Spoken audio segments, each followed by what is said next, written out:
ప్రతి ఒక్క క్రిస్టియన్ అయితే ఈ వీడియోని అయితే చూడండి. చాలామంది యేసయ్యని నమ్మని వాళ్ళు ఏమంటారంటే సైన్స్ అండ్ ఆర్కియాలజీ వీటి ప్రకారం మనిషి పుట్టుక కన్నా కొన్ని కోట్ల సంవత్సరాల ముందే ఎర్త్ మీద డైనోసార్స్ అనేవి ఉన్నాయి కదా.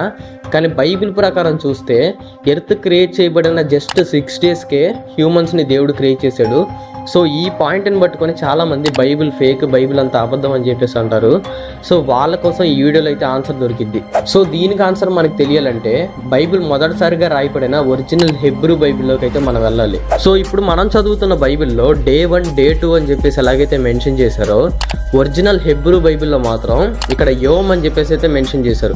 సో దీనికి అర్థం ఏంటంటే లాంగ్ పీరియడ్ ఆఫ్ టైం అని చెప్పేసి. సో దీనికి అర్థం వచ్చేసరికి కొన్ని మిలియన్ ఇయర్స్ లేదా దానికంటే ఎక్కువ అని చెప్పేసి కూడా అర్థం వస్తుంది. సో సింపుల్గా చెప్పాలంటే ఒరిజినల్ హెబ్రూ బైబిల్లో Day 1 అండ్ Day 2కి మధ్యలో ఉన్న గ్యాప్లో కొన్ని మిలియన్ ఇయర్స్ టైం గ్యాప్ అయితే ఉంది.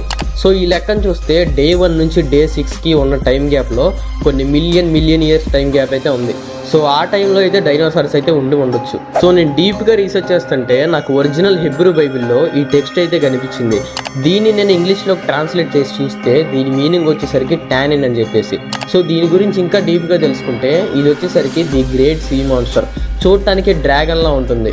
మీ ఒపీనియన్ ఏంటో కింద కామెంట్ బాక్స్లో కామెంట్ చేయండి. అండ్ అలాగే కుదిరితే మన వీడియోని ఒకే ఒక లైక్ చేసి మన ఛానల్ అయితే సబ్స్క్రైబ్ చేసుకోండి.